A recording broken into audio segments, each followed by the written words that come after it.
Vamos lá. O capítulo 4, ele trata já entra na parte mais estrutural do livro. A gente já começa as discussões relativas ao comportamento, postura dos que vivem no período chamado tempo do fim, ou no tempo final da profecia que aponta aí as questões dos eventos finais.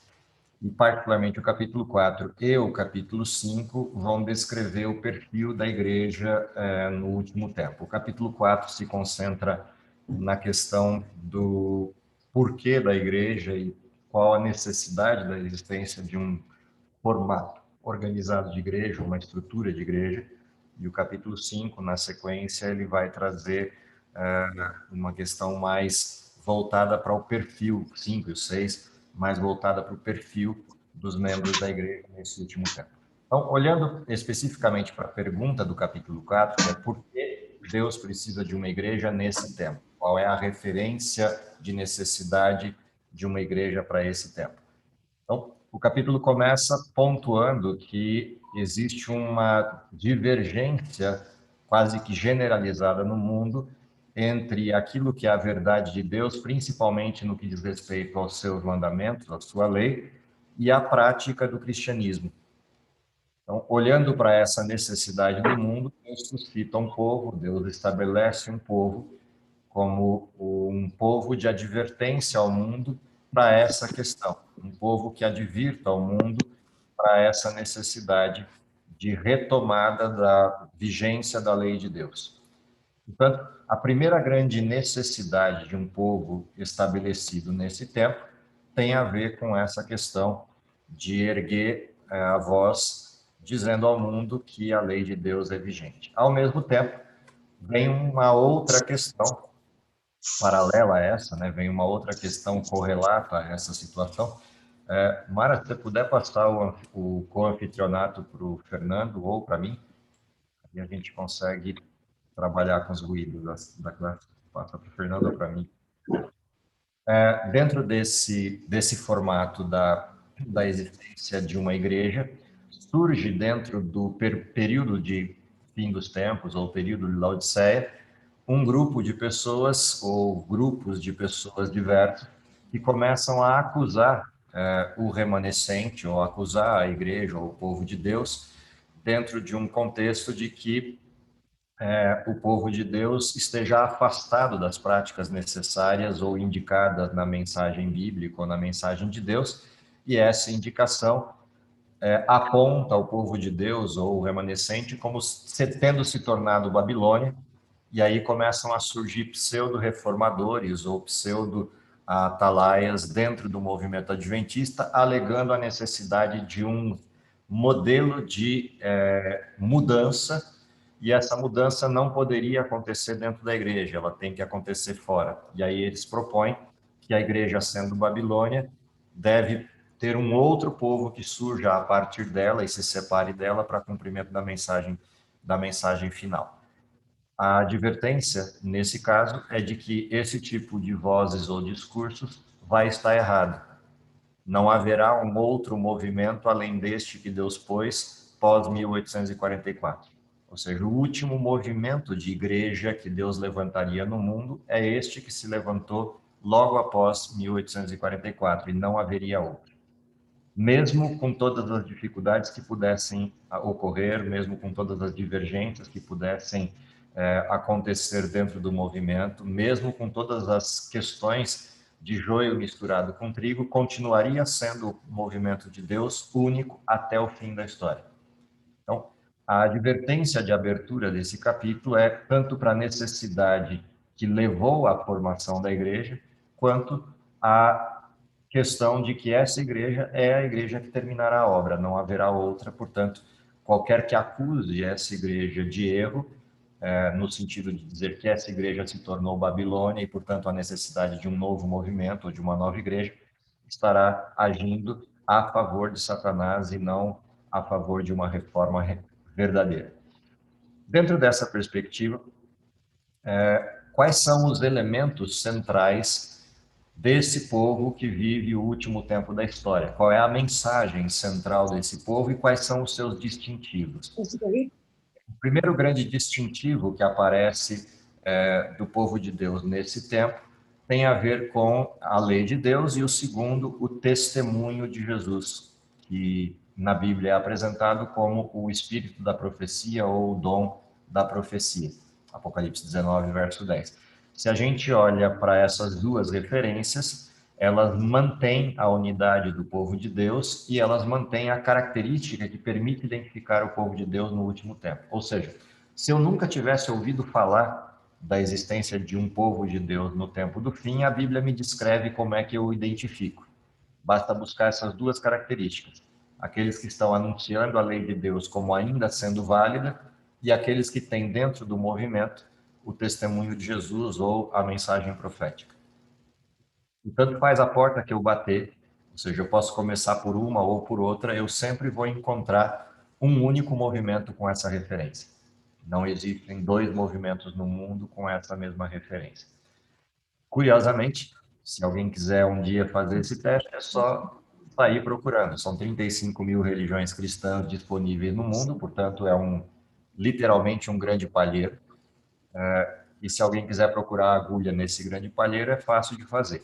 Vai procurando quais são os movimentos que guardam os mandamentos de Deus, você vai encontrar alguma coisa aí em torno de 4 ou 5 movimentos. Você vai encontrar, basicamente, anunciando a lei de Deus como ainda sendo válida, os adventistas do sétimo dia, os adventistas da reforma, a Igreja Católica, os batistas do sétimo dia, como referência de pontuarem os mandamentos ainda como válidos, e um ou outro movimento isolado dentro do mundo evangélico, mas bem poucos. E aí, dentro desses 5, se você for procurar quem tem o dom de profecia, você vai encontrar nesses 5 movimentos 2, que tem os mandamentos. Se você quiser acrescentar um movimento não cristão a esse pacote, basta acrescentar o judaísmo e você vai ter encontrado um quinto movimento de grandes proporções guardando os mandamentos, mas que não acredita em Cristo. Se você for olhar pelo caminho inverso, procurar quem tem testemunho ou tem dom de profecia dentro dos seus movimentos, você vai encontrar também adventistas do sétimo dia, adventistas da reforma, você vai encontrar os testemunhos de Jeová, você vai encontrar os mormons e vai encontrar os espíritas. São os 5 grandes movimentos cristãos que têm dentro deles a manifestação de um profeta. E aí você faz a segunda pergunta: qual desses 5 guardam os mandamentos? E você vai cair sempre no movimento adventista. Então, não importa por qual porta a gente bata, nos desenhos de 35 mil portas possíveis de religiões cristãs, a gente sempre vai cair nesse conjunto pequeno que atende um ou outro, mas o único movimento que atende aos 2 parâmetros é o movimento adventista, que se cindiu em 2, adventistas do sétimo dia e adventistas da reforma. E é interessante observar isso no cumprimento da profecia de Apocalipse, capítulo 12, capítulo 14, em relação a essa questão, que o movimento adventista da reforma surge como uma dissidência do movimento adventista do sétimo dia, pelas razões expostas nesse texto que a gente leu no capítulo 4. Pretendendo ser um movimento de reforma e acusando a igreja adventista de ter se tornado Babilônia, eles saíram e formaram um novo movimento. E é exatamente esse novo movimento ao que Ellen White também se refere dentro do desenho, de que movimentos assim poderiam surgir. E se surgissem, a gente deveria tomar o cuidado de que esse não é o caminho verdadeiro, que não haveria um novo movimento. Então, a advertência ela vem e tem materializações interessantes de observar na história sobre isso. O texto ainda continua pontuando um detalhe interessante para os últimos dias, de que poderia acontecer de surgirem pessoas pretendendo ter visões ou pretendendo ter uma mensagem direta de Deus neste tempo. E aí, qual é a advertência? A primeira advertência é: não duvide, o que pode ser. A mensagem de Deus não está restrita a uma única pessoa, no caso da Ellen White, ela foi apresentada como mensagem de Deus a partir dela, como mensagem para o tempo do fim, mas a possibilidade de existirem pessoas que tenham tido uma revelação específica de Deus poderia ainda continuar ocorrendo. E a primeira advertência dela é, primeiro, cheque. Se for de fato um testemunho que atende aos padrões bíblicos naquilo que a Bíblia descreve para testar ou validar o dom profético, respeite a mensagem. Porém, se não for isso, se não atender aos padrões bíblicos, então rejeite a mensagem. Ou seja, a primeira postura é uma postura de crédito e a segunda postura é uma postura de validação. A partir daí, o capítulo caminha para uma definição de quais são as doutrinas principais presentes no tempo do fim e que se tornam distintivas do movimento adventista nessa fase da história e que são mensagens que precisam ser levadas ao mundo por causa do distanciamento bíblico. Então, a primeira dessas grandes mensagens é a mensagem da purificação do santuário, que é a mensagem que dá início ao tempo do fim, ao período que vivemos, que é a mensagem da última profecia de Daniel, que lá em 1844 tem a sua conclusão, as 2.300 tardes e manhãs, apontada por Daniel capítulo 8, lá no verso 14, e ao cumprir-se esse período profético, teria início o período do juízo de Deus. Portanto, a mensagem da purificação do santuário é a primeira grande mensagem distintiva do movimento adventista, até mesmo antes de existir a Igreja Adventista do Sétimo Dia. O segundo conjunto de mensagens que distingue o povo de Deus do último tempo tem a ver com as mensagens angélicas, a primeira, segunda e terceira mensagens angélicas do capítulo 14 de Apocalipse, também descrevem um fator distintivo de mensagem para esse tempo. Os mandamentos de Deus, conforme as advertências do próprio livro de Apocalipse, no capítulo 13, e outros textos, apontando na direção dessa referência, de que os mandamentos seriam, de alguma forma, questionados ou invalidados no tempo do fim. A questão de que o quarto mandamento é o ponto de testagem final do povo de Deus, daí a ênfase constante do livro de Apocalipse de repetir várias vezes essa simbologia do sete, referenciando a questão do quarto mandamento, então 7 selos, 7 igrejas, 7 trombetas, 7 pragas, e toda essa abordagem repetitiva e insistência do número 7 lança um olhar, uma luz sobre essa questão do quarto mandamento, o sétimo dia de adoração, porque a questão do livro de Apocalipse no último tempo é que Deus foi questionado em adoração. E a adoração verdadeira foi substituída por uma adoração falsa e o Deus verdadeiro substituído por um Deus falso. Portanto, o ponto de adoração é o centro da atenção do livro de Apocalipse e o sábado é o centro dessa discussão da adoração desde a criação até o último tempo da história. E o último distintivo doutrinário para esse tempo é a questão da imortalidade versus a mortalidade do ser humano. A crença na imortalidade, seja ela de justos ou de ímpios, no sentido de imortalidade antes da vinda de Cristo. E a possibilidade da divisão ou dualidade do ser humano, proposta já desde os dias de Platão, como corpo e alma, ou imatéria e matéria, essa ideia de dualidade e de persistência de um ente vivo, perene, chamado alma, não é uma mensagem bíblica, mas é uma mensagem bastante prevalente no cristianismo do século 20 e 21. Então, essa também é uma mensagem importante, divertir o mundo de que não existe a imortalidade dos ímpios e nem dos justos no contexto pré-vinda de Cristo, e que a única possibilidade de imortalidade se faz pela ressurreição em Cristo por ocasião da sua vinda, quando então, sim, poderemos, se salvos, receber a eternidade. E a eternidade não é algo que se viva antes disso. Então, dentro desse conjunto doutrinário que distingue o modelo do movimento adventista do restante, aparece então o marco doutrinal, marco de referência, que deve ser a advertência posta ao mundo. Além de tudo isso, a grande mensagem postulada nas mensagens angélicas de que Cristo está às portas, de que o juízo começou e de que Babilônia será desmascarada. Então, essa referência doutrinal faz parte dos distintivos do movimento adventista. Aí vem a missão especial. Qual é a grande missão do movimento adventista? A primeira e maior das mensagens é ser o depositário da lei de Deus e apresentá-la ao mundo como forma de demonstração de que Deus tem uma vontade e um parâmetro de vida e existência para os seus filhos. A segunda referência de missão é advertir o mundo de que Cristo está voltando e de que o tempo vai se esgotando para as decisões, para a tomada de decisão a favor de Deus nesse mundo. Por isso, o texto vai chamar os que vivem nesse tempo de portadores de luz ou de atalaias, aqueles que proclamam a verdade, aqueles que anunciam que a grande batalha chegará ao final.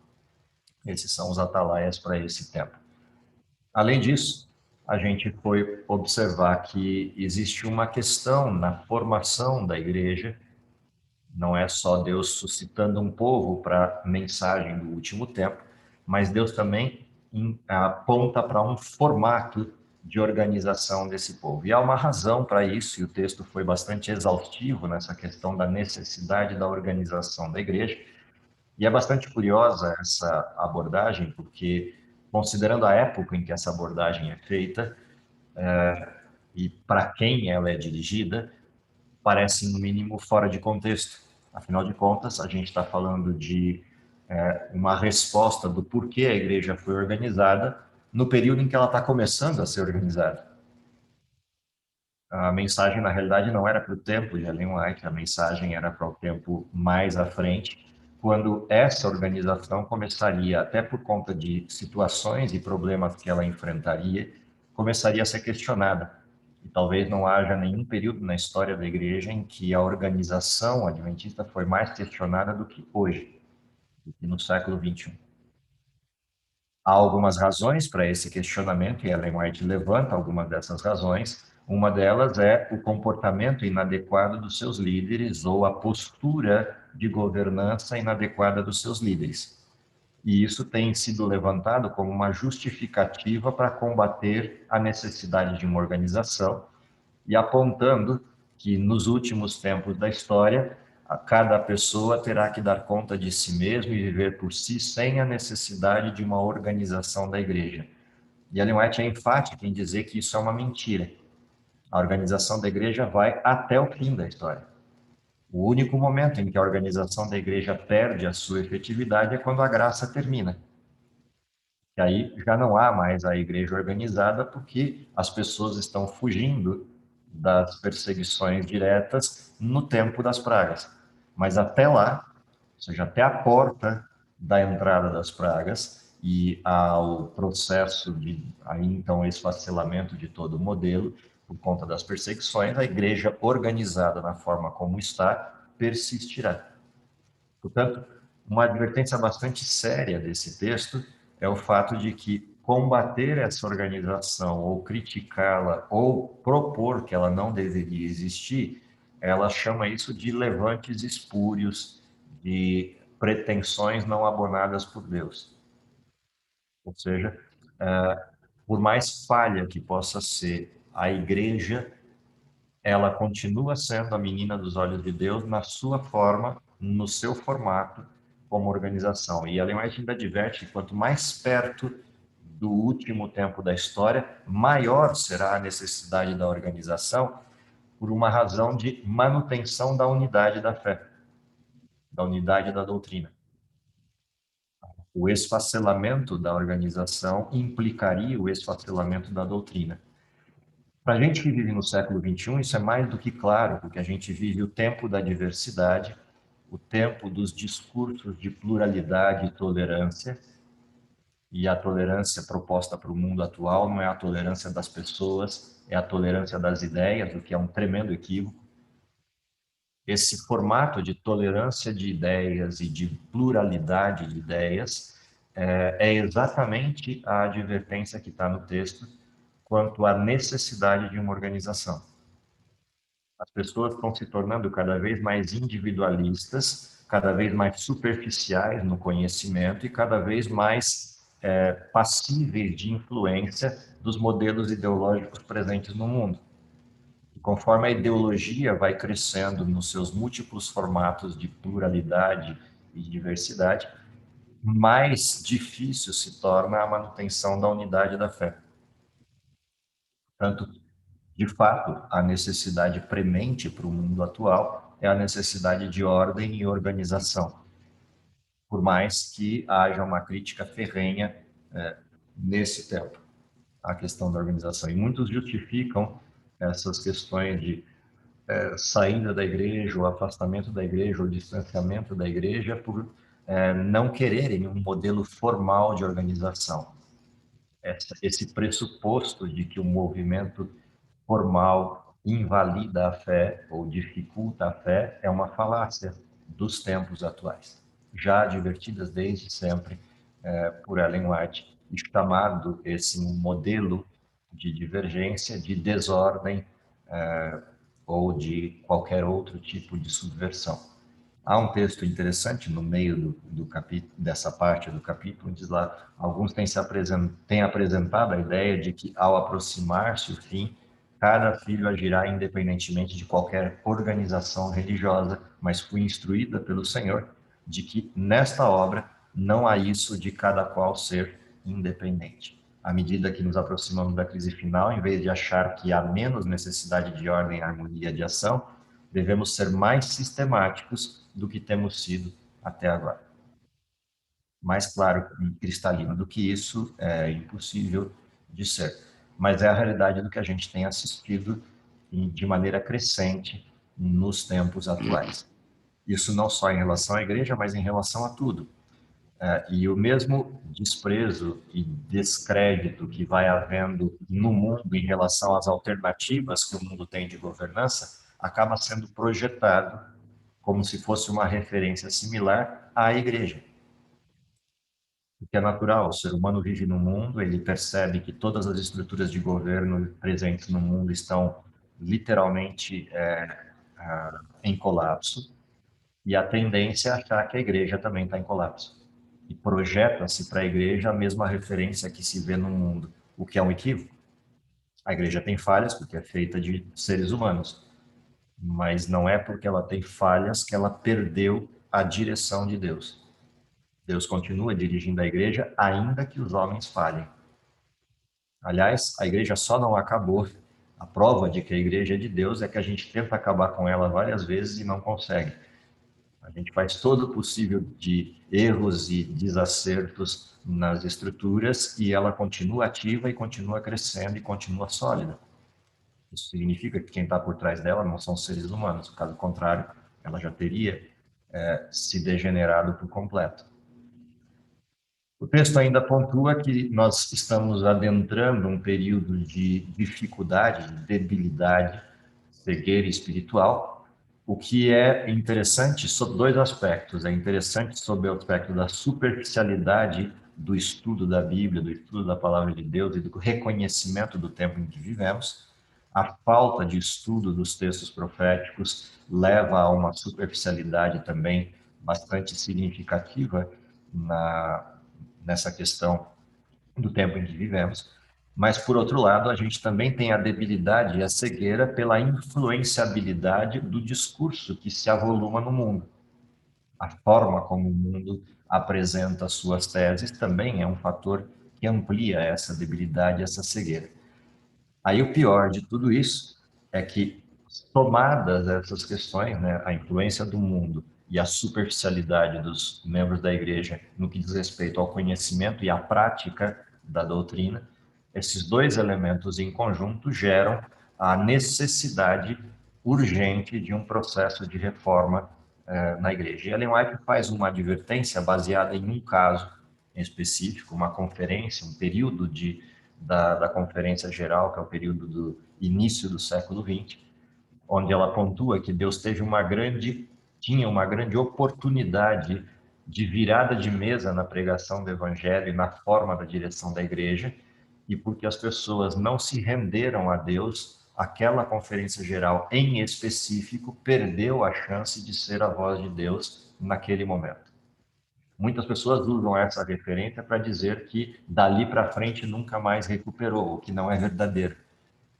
As observações de Ellen White estão exclusivas a essa específica reunião, mas ela usa isso como exemplo para mostrar que toda vez que a gente não se rende a Deus para a tomada de decisão nas reuniões da igreja, sejam elas igreja local ou a igreja geral, a associação geral, toda vez que isso acontece, a luz perde uma grande chance de ampliação.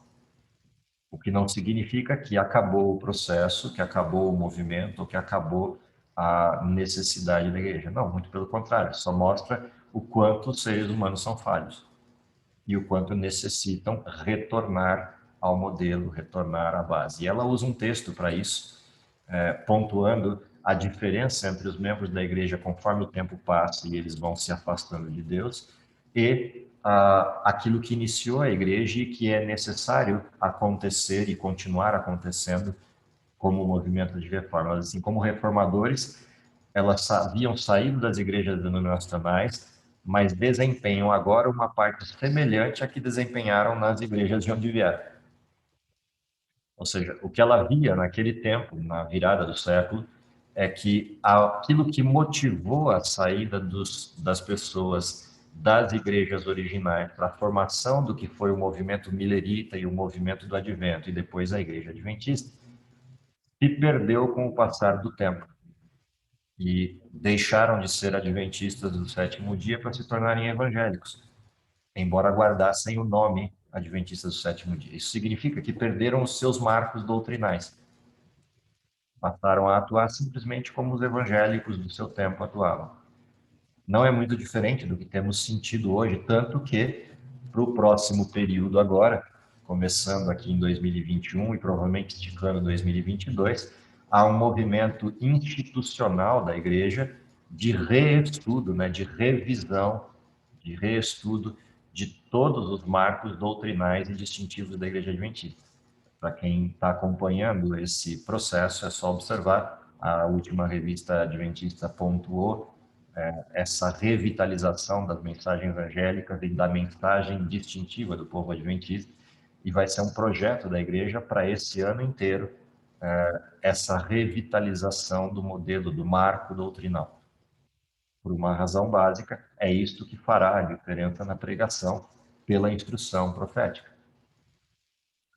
A gente ainda continua o texto pontuando aí a questão de que existem deslizes no processo da igreja, enquanto processo administrativo, não da igreja, mas das pessoas que a lideram em um ou outro lugar, e há uma advertência bastante séria no livro Testemunho para Ministros sobre essa questão, de quando homens assumem o poder e esse poder se torna despótico, e esse modelo autoritário exerce pressão sobre pessoas a ponto de, inclusive, impedir a sua questão de escolha.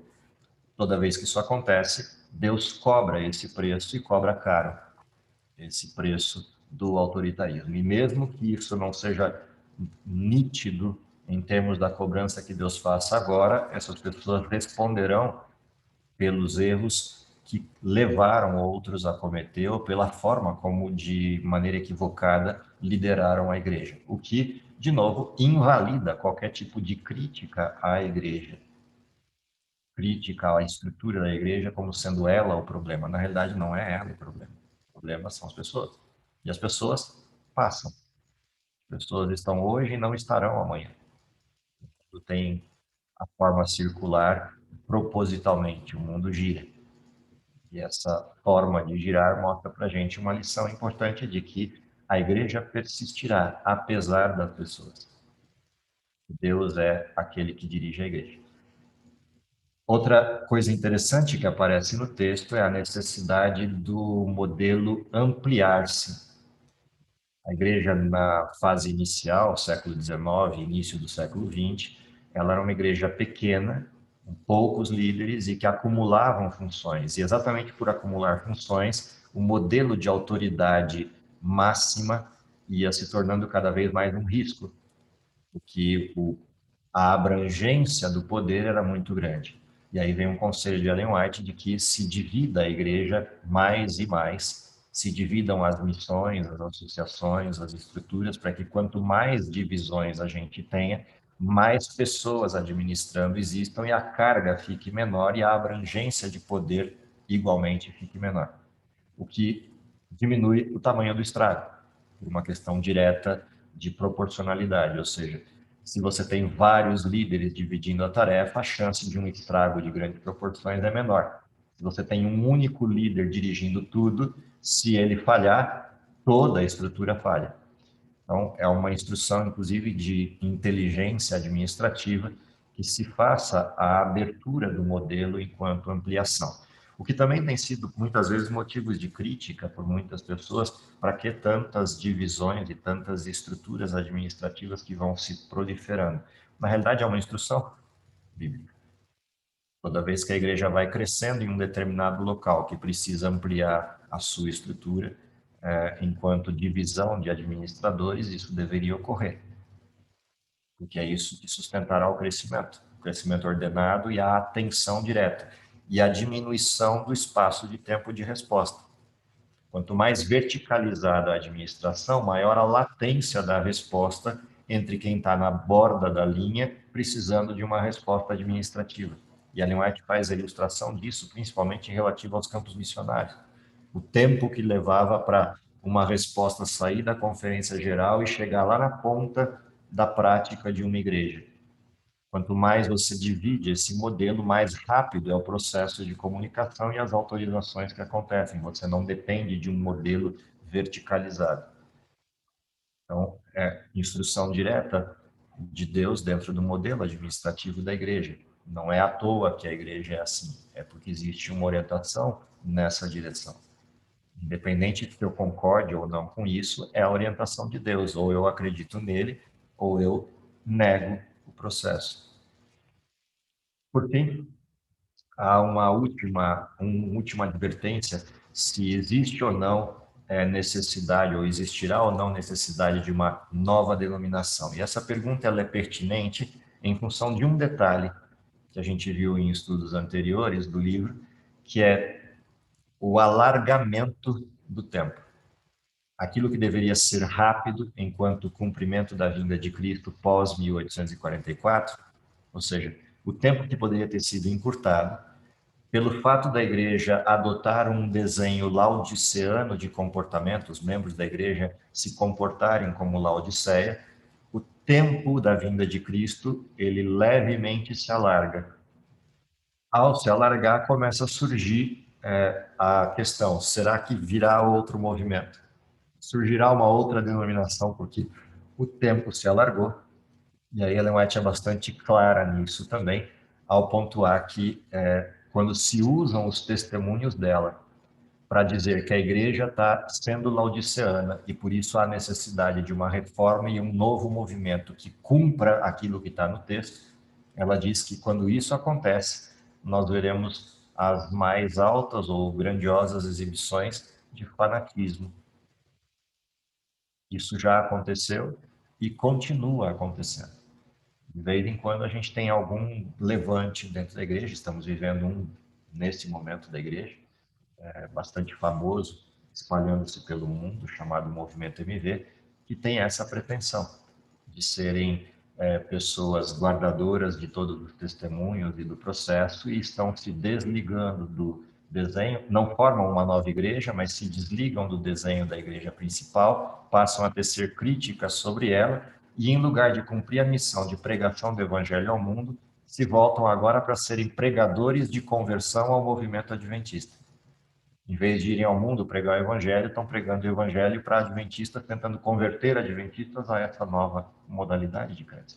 Isso só para pegar um movimento de exemplo, disto que Ellen White já advertia no seu tempo, como acusações falsas, ainda que verdadeiras sobre o ponto de vista de que a igreja é laodiceana no sentido do seu comportamento, a acusação é falsa quando pontuada na direção de que precisam converter esses membros em lugar de pregar o evangelho.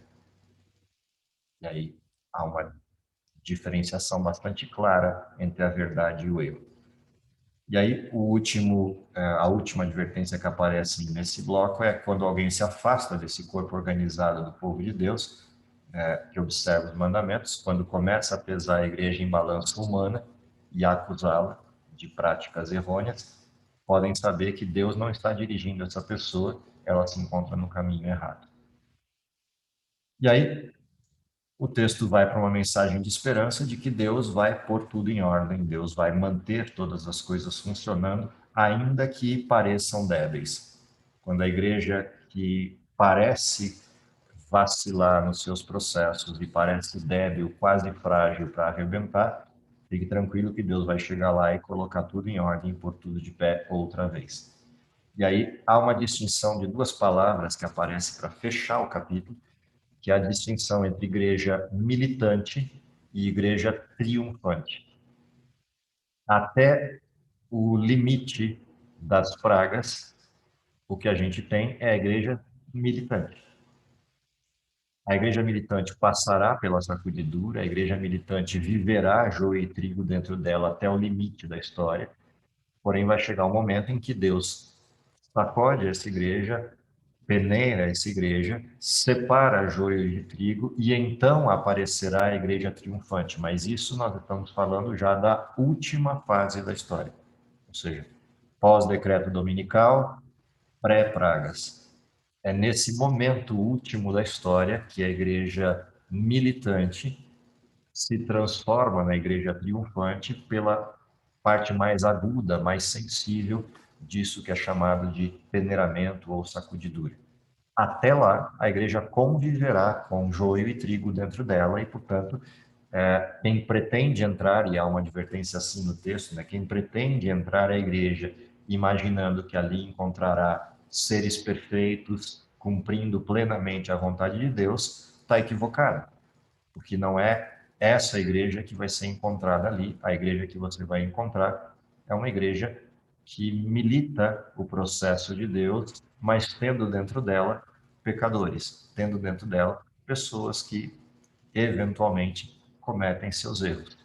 A igreja é um hospital. Quem vai para um hospital e imagina que não vai encontrar doentes está equivocado. É um hospital exatamente para isso. E estão doentes tanto os pacientes quanto os médicos. Isso é a igreja.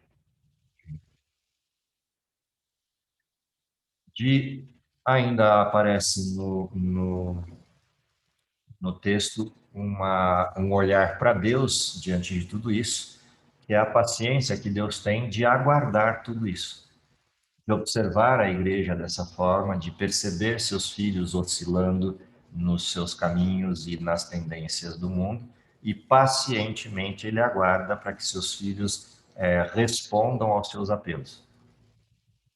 É exatamente o texto que a gente vê lá em Pedro: Deus não retarda a sua promessa, antes é longânimo, não querendo que ninguém se perca, antes que todos cheguem ao arrependimento. E nessa paciência de Deus, alarga-se o tempo, mas o único objetivo de tudo isso é que o povo de Deus responda afirmativamente, tanto à missão quanto ao chamado para a salvação que Deus tem feito, que Deus tem apresentado ao mundo. Há uma outra advertência interessante no texto, que é a gente observar a história de Israel e, a partir dessa história, perceber quais são os erros que Israel cometeu, porque serão exatamente erros similares aos que se cometerá no último tempo da história. E esses erros apontam em algumas direções. A primeira direção é o ritualismo, substituindo a religiosidade verdadeira. Uma segunda questão é o paganismo nas suas múltiplas formas. E uma terceira questão é o moldar-se às nações vizinhas. E no nosso contexto é o moldar-se às culturas vigentes no mundo atual.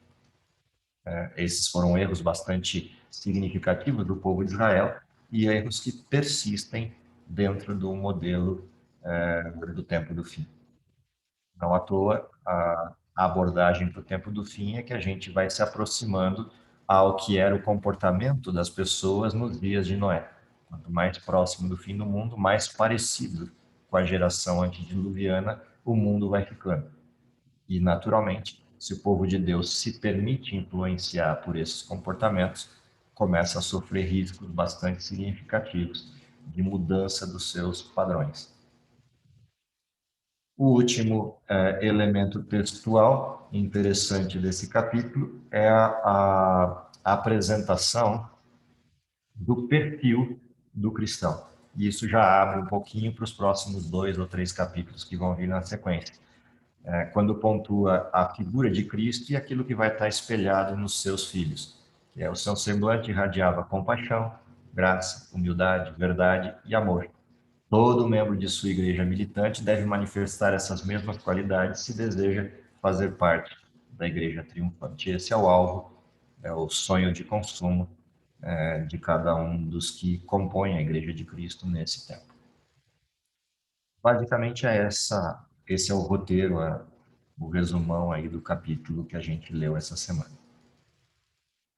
Querido Pai, está nos céus, te agradecemos pelas tuas bênçãos, pelo teu poder, te agradecemos pela oportunidade de vivermos o tempo da história em que estamos, te agradecemos também porque a tua mensagem clarifica as necessidades que temos para esse tempo, mas também as oportunidades que estão disponíveis para nós.